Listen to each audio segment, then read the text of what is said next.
Good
morning, everyone.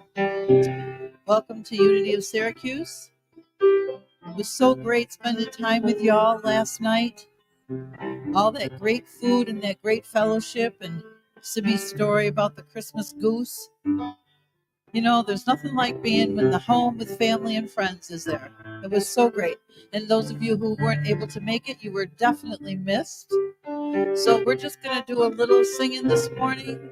Stand if you want to, but you don't have to if you're tired. I'm sitting because I'm tired. Ready? It is, isn't it? Oh, what a beautiful day. Oh, what a beautiful day. What a beautiful day. Everything's going my way. Let's do it again. Oh, you sound so pretty. Oh, what a beautiful day. Oh, what a beautiful day. I got a feeling. I've got a beautiful day. Everything's going my way. Wanna know why? I see skies of blue, clouds of white, bright blessed day, the dark sacred night. What do we do? And I think to myself, oh, what a wonderful world. Yes, let's do it again. Oh, I see skies of blue, clouds of bright blessed day, the dark sacred night, and I think to myself, what a wonderful world. The colors of the rainbow, so pretty in the sky, are also on the faces of people going by. I see friends shaking hands, saying, how do you do? They're saying, I love you. I hear babies cry. I watch them grow. They learn much more than I'll ever know. And I think to myself, what a wonderful, oh, yes. And I think to myself, What a wonderful world.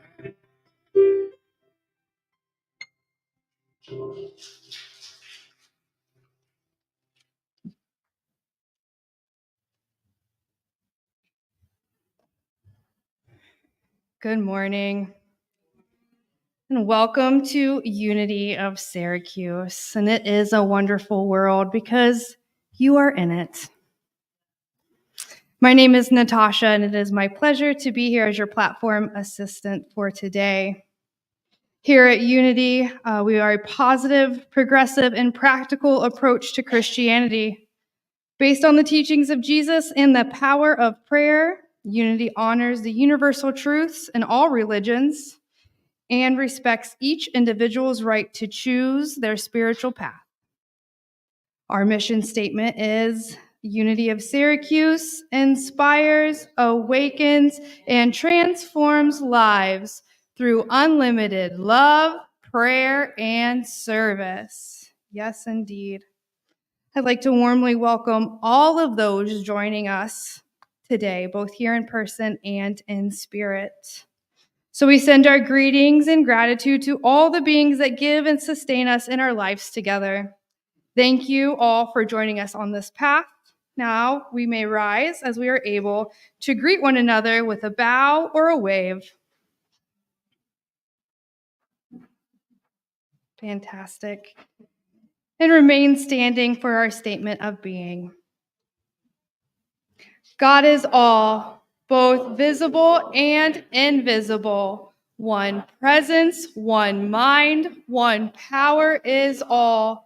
This one that is all is perfect life, perfect love, and perfect substance.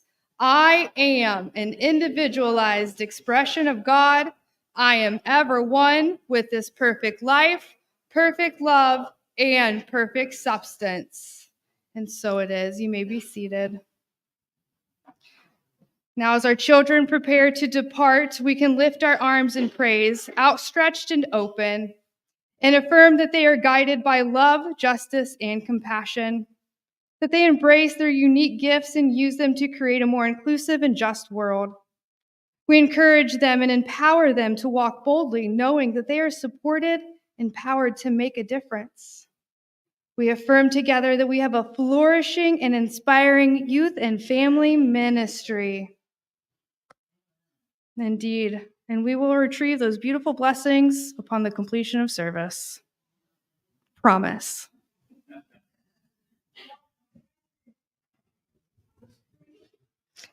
Now, let's find our breath and center into today and prepare our hearts and minds for today's message with a reading from our daily word. Guidance. Sunday, November 19th. Divine guidance clears and lights my way. I am divinely guided moment by moment, breath by breath, with certainty and assurance. I go forth to do what is mine to do, trusting all things are working for good, even during the most trying times. Through my faith, I am assured all is well, regardless of appearance. Just as the sun shines after a storm. In times of uncertainty, I turn within. I pray. I enter the silence where I can better discern the still small voice within me. I relax and pay attention to my intuition. I listen deeply to my soul's calling. I am open, receptive to the many ways my guidance manifests. Knowing and claiming my oneness with God, I dare to reach for my dreams. With unshakable faith, I go forth, expecting to receive clear guidance and direction from the Christ within me. From Psalms 32, verse 8, I will instruct you and teach you the way you should go. This message is full of faith. When we move with the assurance, the certainty, when we expect to receive, we are deepening a relationship with the Christ within. And that's something that cannot be shaken or taken. It's personal. It belongs to you. Just as the sun shines after a storm, we can expect that when we live from that relationship with the Christ within, that we are divinely guided. We are assured. We are unshakable. And that's a truth we can live from today and every day. Amen. Now for our 5 basic unity principles. Unity's 5 basic principles are our guideposts, tested by experience, reminding us how divine presence unfolds through our lives. And now we can open the space to anyone who would like to share and give a personal testimony to the power and grace of our basic principles. Is anybody called to share? Yeah.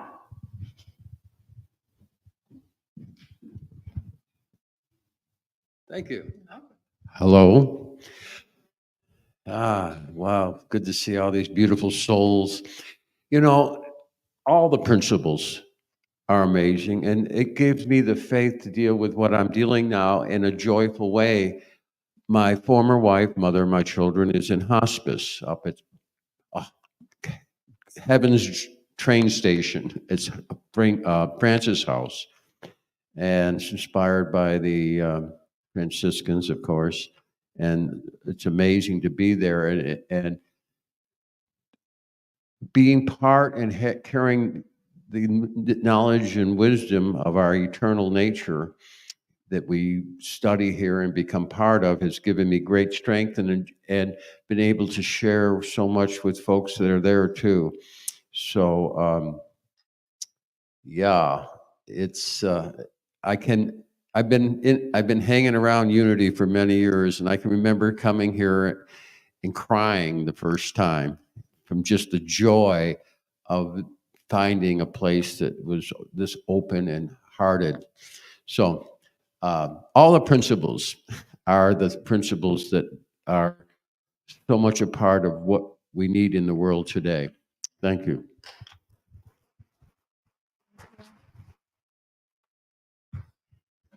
Anybody else called to share? Yeah, Ed.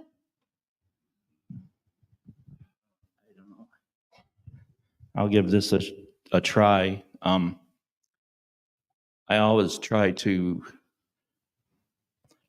pass on Unity's ideas, to see God and know God. God is the source and creator of all. God is good.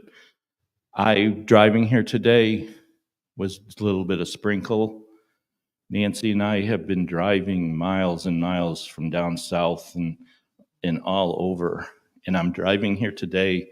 I'm noticing when the wiper goes on, I'm going like back in my day as a kid, or when I was driving when younger, that window would have been covered with bugs.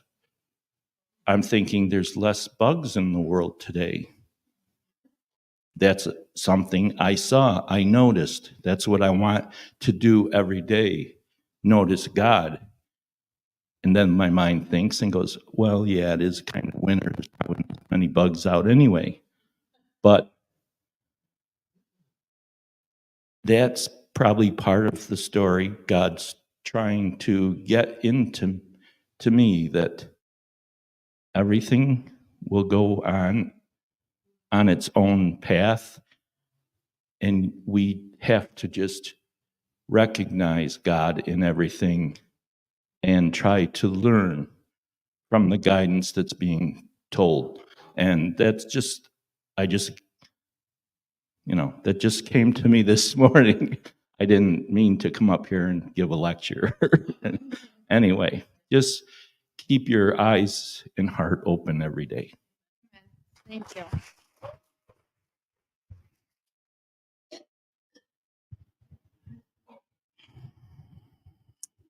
And we'll move on to the prayer portion of our service.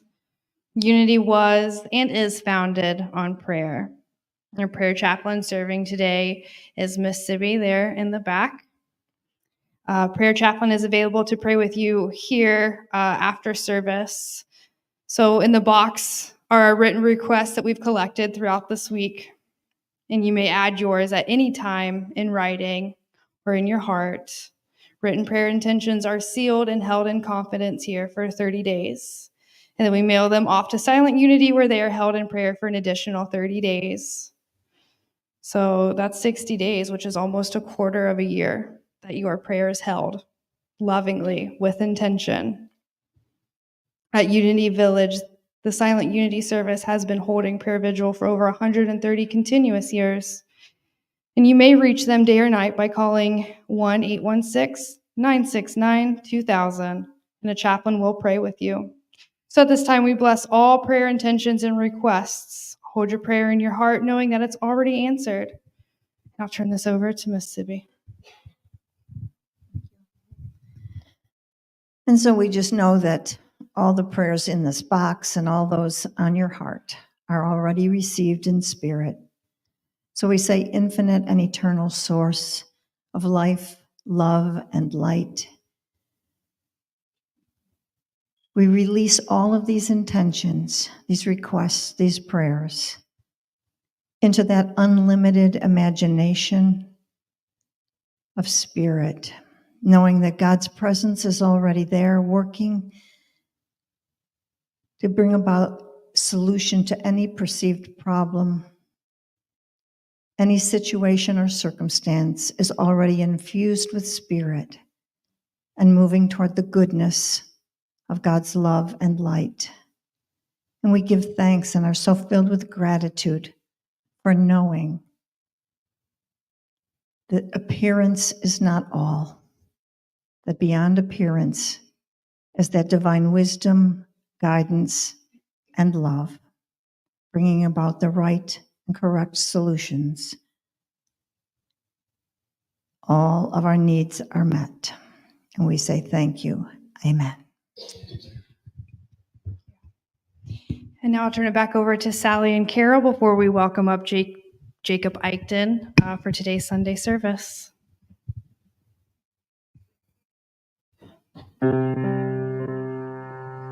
When you're weary, feel it small. When tears are in your eyes, I will dry them all. I'm on your side. Oh, when times get rough and friends just can't be found, like a bridge over troubled water, I will lay me down. Like a bridge over troubled water, I will lay me down. When you're down and out, when you're on the street, when evening falls so hard, I will comfort you. I'll take your part Oh, when darkness comes and pain is all around, like a bridge over troubled water, I will lay me down like a bridge over troubled water. I will lay me down like a bridge over troubled water. I will lay me down.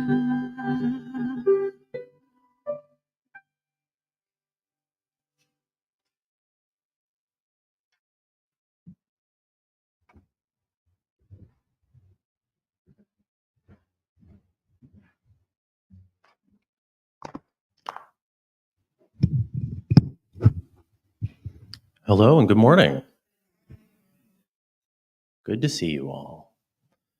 So I'm going to say we get right to it. And who's done the massed meditation in the week since I was here last? We were doing it. That's standing meditation. I'm going to invite you to take an opportunity to do it with me now. So if you're able and interested, rise in your seats. Bring that awareness to your feet, into how your weight settles in them, like two pools below that arch of your foot, right in the center. Not on the toes or the heels, but just totally centered, with all your leg bones stacked, your pelvis and your spine stacked, your head suspended from a string, fully upright and feeling that movement. Drop that anchor deep down into the depths, that anchor that holds us fast and is always with us, always ready when we need it. And I'm going to invite you to climb up into your intellectual mind, into that crow's nest that has a wide view.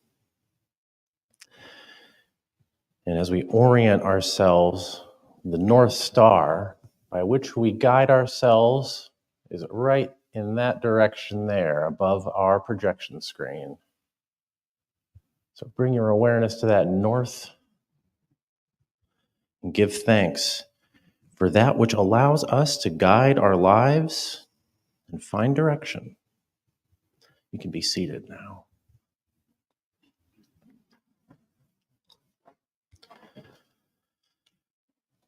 So I actually hadn't until this morning, listening to the beautiful songs being rehearsed, thought, I guess there's something bridge-like to ribs as well, which again is about crossing the waters. So the form and the function, again, have a certain resonance and poetry to them, don't they?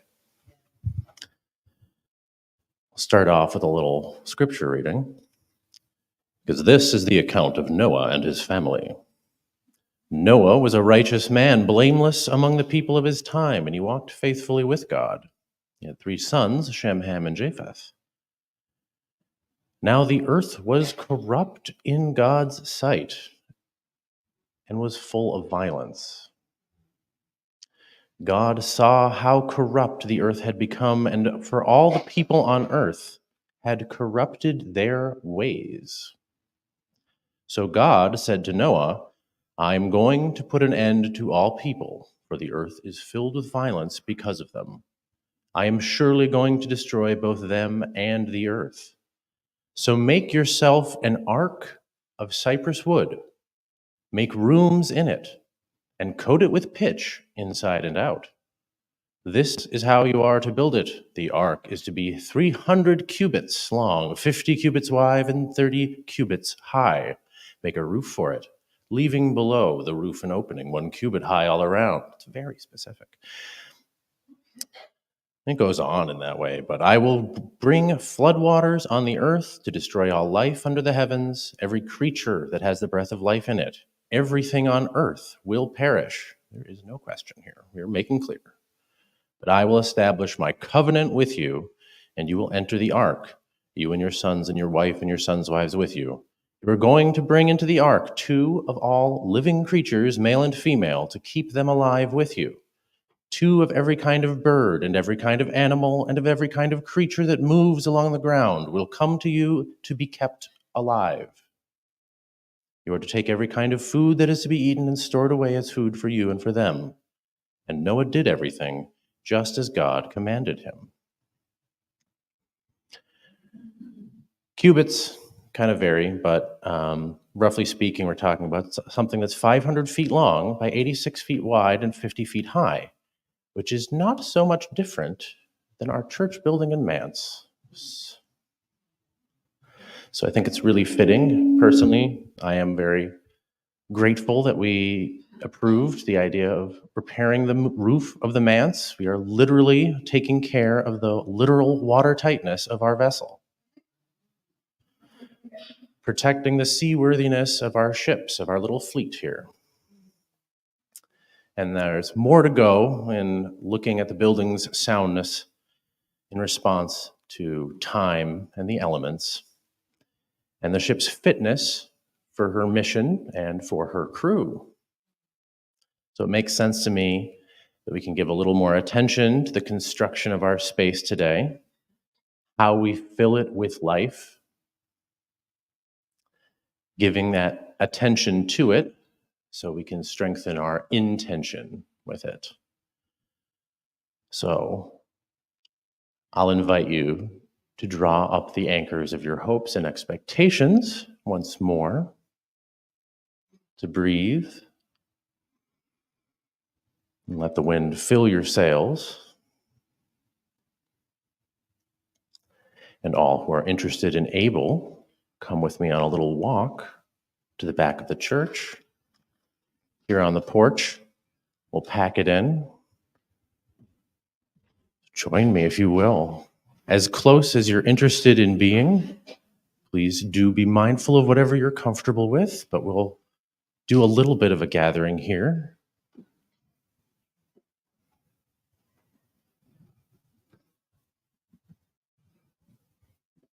It's a field trip this morning, right?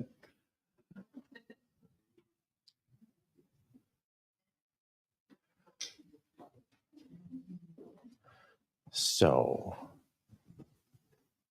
here we all are, a little closely more packed. There's not enough room to swing a cat in here if we all pack in. Well, Joanne, the cat in question is not of the feline variety. We're talking about the cat o' nine tails, which on board a ship is used to whip unruly sailors into shape. Jesus famously, and this may just be an interesting footnote, but he also stood on a porch wielding a whip of cords at one point in his career with the intention of creating a little discipline. But I'm more interested in, as I said last week when I was doing research on church architecture, this is properly called the narthex. That's the nave, and then the sanctuary would be up ahead. But the narthex means scourge. So that might be in terms of a disciplinary tool, a whip of cords, but I think it's more referring to the flail, the scourge that separates the wheat from the chaff on the threshing floor. So as this is the entryway and we come in, all those things we bring with us, all those reasons that we have when we came through that door for the first time, and the reasons we keep coming back through it time and again, those are a mixed bundle, right? Some of those things are things we're carrying and we wish we weren't. And we come here perhaps in the hopes, perhaps in prayers to let go of some things or to preserve things that are under threat. As the waters around us rage, we come here to sort some of that out and to undergo that process, perhaps, on the threshing floor of having the wheat and the chaff, what is good to eat and what is ready to be released for other purposes, to get those things sorted out so that we can bear good fruit, not to mix agricultural metaphors.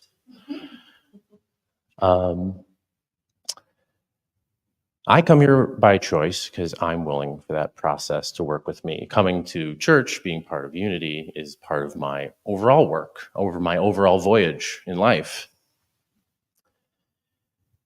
And when I first came through, I recognized so many people here from other areas where I knew their fruit. I knew the quality of what they bear. I know that they have good food to offer. And so it was an easy thing to stick around. Let's go back to the sanctuary now, or at least to the nave. And bless these pews as you find your seat. Give thanks for all the service they've rendered.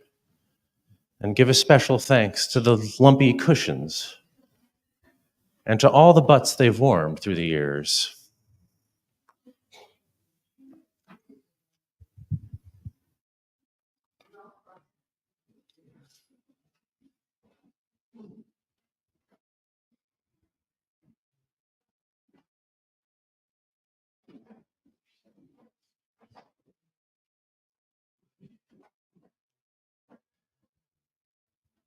So now that we've resumed our place here in this vaulted inner space of the building, someone referred to the ribs as being our principles. There are, in fact, 5 major ribs in this building, which is sweet. And they give shape to the space that we make together by referencing and upholding principles, of holding the principles and of working them over, polishing them, returning to them, and noticing them. That's the way that we create the space together to do Unity of Syracuse, to do church as we know it. So we're all aboard who's coming aboard for today's trip anyhow. We're already well underway. You know, we've come quite a distance together already. So while we allow our breath to catch us, think, who am I in this space? Who can I imagine and affirm myself to be in this space, above and apart from others? What is the specialness of climbing aboard this particular ship? Acknowledging that there are many other crews that we are part of in our lives, but as I've said before, this is one where it's wholly a free choice, and not necessarily even one that is culturally encouraged and sanctioned at this time in history and perhaps in our lives. Some of the things we had to let go of to fit through the door, some of the work we had to do in separating wheat from chaff within ourselves, we're letting go of ideas about what it means to join something, or to join a church in particular, to look at stained glass windows with this long-haired bearded guy who has some teachings that we have ideas about, that we've carried from wherever we've come from. So part, for me, of the work, and part of the work that I do with others here, is sorting that out and figuring out what is good to eat, what provides sustenance for the fullness of life that we're trying to fill the space with, and what is ready to be released. It can just go down on the floors for bedding or something else, I don't know. All things do have a purpose, after all. But we are after the good grain, the nourishing food, that which supports life and helps us to enlarge it and to carry it where it needs to go. As you think about who you are or could be in this space, and after you leave this space, are you here to be a passenger aboard the ship? Are you feeling more like cargo today? Or were you hoping to find a job on the ship's crew, metaphorically speaking? This, those of us who have service positions or our staff certainly have different answers to this, but I think that for most of us, we're here because we're here to do a kind of work. that we're here because we are already sailing on our own journeys, and joining this fleet helps us in that mission. And as we continue to clarify our mission together, and as we continue to clarify our missions individually, we continue to have that conversation about how the ship is rigged, how it's fitted out for the trip that we're trying to take. And I'm glad that it's not as literal and as critical as Noah's mission. How mad he must have seemed to his neighbors. And yet, in that beautiful picture, that parable of affirmation and denial, all life itself was given into his responsibility. Him and his co-workers, his family, and all these living creatures, each with their job, they had to work together across species lines to ensure that life would continue, and not just continue, but be renewed and refreshed and regenerated, because the old way didn't work so much that it was a total denial, an absolute refusal and transcendence of the conditions that existed on the earth in that time, because they were so corrupted they could not support the kind of life that God and the righteous were called to be.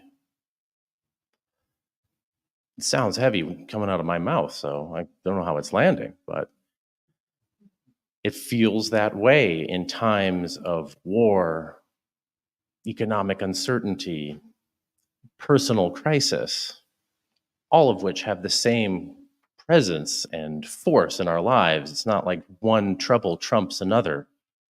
We know through our thinking we create our reality, and we think on different levels, and we feel different things as we're doing it. And those things all interrelate, and it's a kind of a mess. And we're able to cobble together the things we need to get along, and we know we do better when we know better. And so we come to church and read the daily word and recovery meetings and Course in Miracles and whatever else we fill our lives with, so that we can move our hands and feet through the world a little bit better, and to share that with one another, so that there is space for people to show up and just be cargo for a couple days or weeks or a season of their lives, and that we can help carry them, and that we know that we in turn can be carried and helped in turn.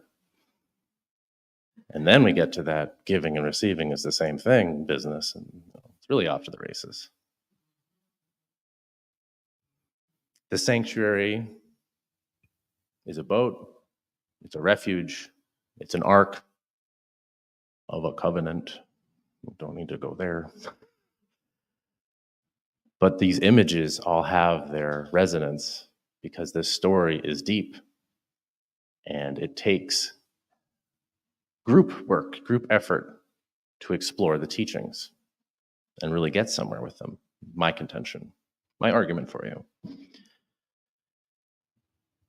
So, once again, meditating on what it is that principles make manifest in the world through wood and skilled hands and continued tithing and continued volunteering and continued showing up to get, ask for, and take what's coming up for us in the moment, and finding enough to do it again, imperfectly, crudely. The ship is still seaworthy. It's still underway. We're still going somewhere. And we're still able to look up to the stars to find the guidance. We're still able, when we need to drop anchor and take that breath and let ourselves right the ship, read the maps, take the compass headings, do what we got to do. To tag out when night watch is over and the next watch begins, and someone else can take up that watch.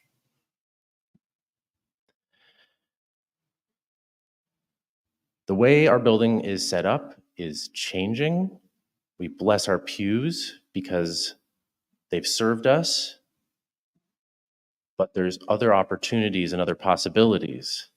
So that was the other piece from our members meeting that gets me very excited, because this beautiful space deserves to see more of us. And I think that by changing it, we're able to do that and to invite people in for different things, to invite different people in. There will be other people passing through that porch area, and we will be there to greet them. We will be there to invite them in with different ideas, with new thoughts, and to share what it is that we have on board to sustain life and to invite them to join the mission. Also ourselves. I mean, there are times when I'm a passenger and there are times when I'm a crew member. There are times when I'm actively working on my life and there are times when I need to coast. There's room enough for all of it here.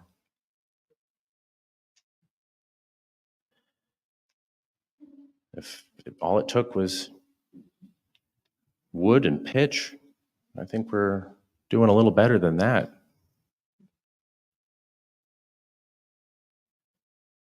There are some who, very literally because of the shape of our building, aren't able to be with us here. And as we bless the walls and ceiling and floors that have heard the echoes of those voices, of those who've come before, and the footsteps of those who've walked here, and those who aren't able to, we can also think about those who will come after us. All of them are here now, unified in the Spirit, but taking different paths through time and space to be manifest.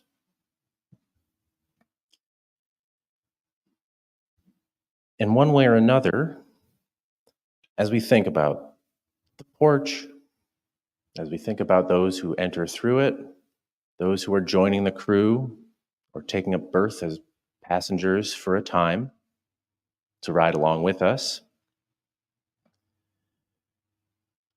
I am called to I'm called to invite you to offer prayer for all those burdens, all those bundles that folks are carrying. Ourselves, first of all, and our friends we have yet to meet. Those bundles that are being carried that are too heavy or too unwieldy to fit through the doors. To think about what we can do from inside to help that journey in literal and figurative ways. How do we make ourselves available to share the fullness, the goodness of life that we kindle here when the waters recede enough to plant the seeds, when the opportunities to connect and further our mission with more hands on deck? What can that look like? What will it look like? And how do we meet it? And as we sort through our own mixed bundles, as we are threshed and separating what is good from what is ready to be let go of, we rejoice because not everything can come with us or needs to come with us. We are willing to be transformed from what we are into something a little closer to what we dream of being. To be in community necessarily means to set aside a little bit of that ego. Whether we are crew, cargo, or passengers, one thing that we aren't is the captain. The captain sits at the back of the ship, steering. Who's at the back of ours?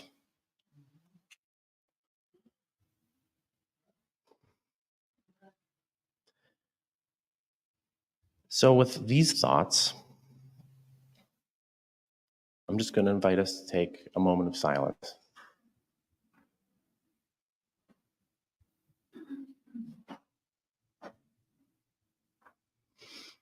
And we let everything that needs to come through, to take what we like, take what we're called to pick up, and to leave the rest into the hands of an able captain.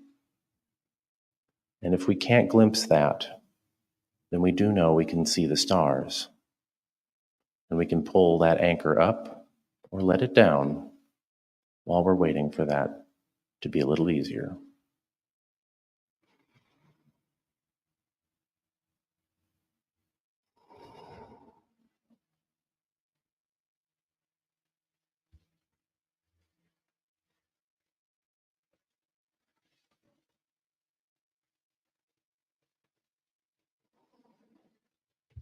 Thank you, my dear friends, for listening and for your attention and for going on a little field trip. And have a lovely rest of your day.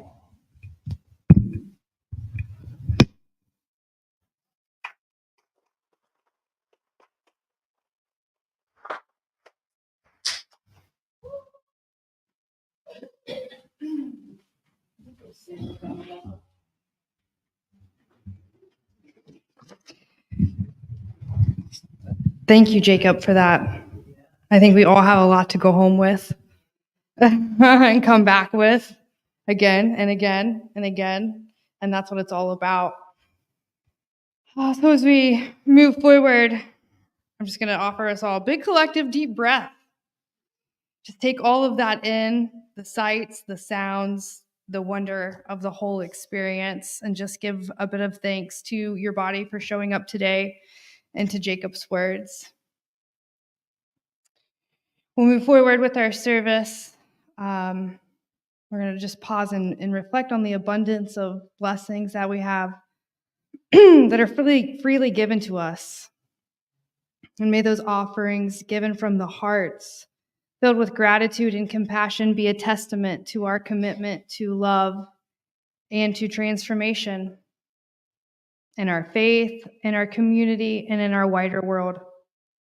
May they be multiplied and lifted as we use our good to create a more harmonious world. Giving and receiving are one and the same. And we encourage you to visit our website to sign up for electronic giving at unitysyracuse.org. Together, as we create that currency between us, we lift our hands and we say, divine love, as me, blesses and multiplies all that I have, all that I give, and all that I receive. Thank you, God. You are my source. Search me, oh God, I stand for you, and here I'll abide as you show me all that I'm here to do.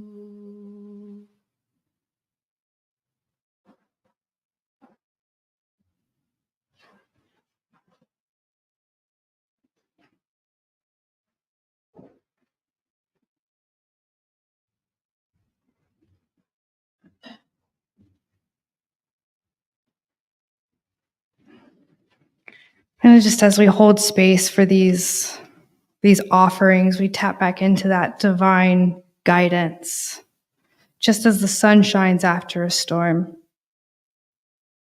There's an expectancy when we give that we get to receive back.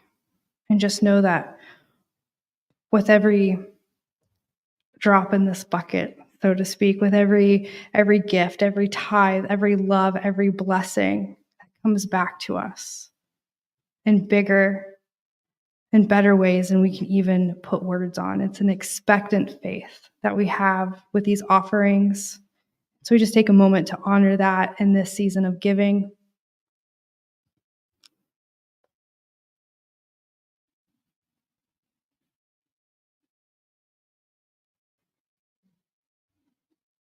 And it's hard to believe that there's only just over 1 week left in November as we quickly approach Giving Thanks Day, as I like to call it in my house. And we're in this season of filling. We're talking about being filled with life, and we're filling our cups by joining together. Hebrews 10:25 has come up a lot for me this week, and that just, it speaks to us gathering together and not to forget the importance of what it means to gather together, because it is a chance to paint each other gold, as Hafez said, who's another Eastern poet from around Rumi's time. But when we do this, we fill and we fill and we filled yesterday. We went out, some of us went out and served yesterday in the community to a large homeless event. And there was hundreds of people that came in to be served. And there was just, it was a miracle. It was like the loaves and fishes story. There was just enough food for everybody that walked through. I'm talking like just like the last plate was the last plate. And it was amazing to watch. And there was a dance party. And even though these people were coming in their troubles and struggling with their children, there was dancing and there was laughter and there was excitement. And there was just what we got as volunteers. There's not even words for those things. And those are the filling up of the season. And we came here yesterday and we shared that shared experience once again with each other in a meal. Side note, if you have a dish, don't forget to pick it up. Miss Patty downstairs made sure that was in the notes. But we're moving forward quickly into a season of giving. So as we've spent these last couple weeks filling, remember that we're moving into the pouring. And there's many opportunities coming up for you to pour out what you've gained over these last couple weeks. The food, we're collecting food again for the food drive, and that boxes and the donation boxes in the green room or the meeting room. Now's the time to start collecting those gently used or new gloves and hats for our Christmas Eve service, which will be at 4 p.m. on Christmas Eve. We've been gathering on Mondays as we begin to plan and put together the Christmas pageant, which is on the 16th at 6 p.m. December 3rd, which is 2 Sundays from now, you can come and help decorate this sanctuary, make this ship of fools just a little bit merrier and brighter for the season. There's craft fairs coming. There's a Christmas party, a cookie exchange. There's a cocoa bar. There's so much that's going to be happening in December because we have filled so deeply over this last month. So please stay in touch with your constant contact. Check your bulletins. Be aware that there's stuff online, and let's stay connected and continue to pour out all that we've gained here at Unity of Syracuse. So as a reminder, a prayer chaplain will be here at the front of the sanctuary to hold space for prayer. So let's please keep that secret, or not secret, tell everybody. Keep it sacred, though. Enjoy each other's company downstairs. And so as we close, let us go forth with our benediction. So you may stand as you are able. I know we've been on a field trip. There are lots of standing and walking today. All for good, though, all for good.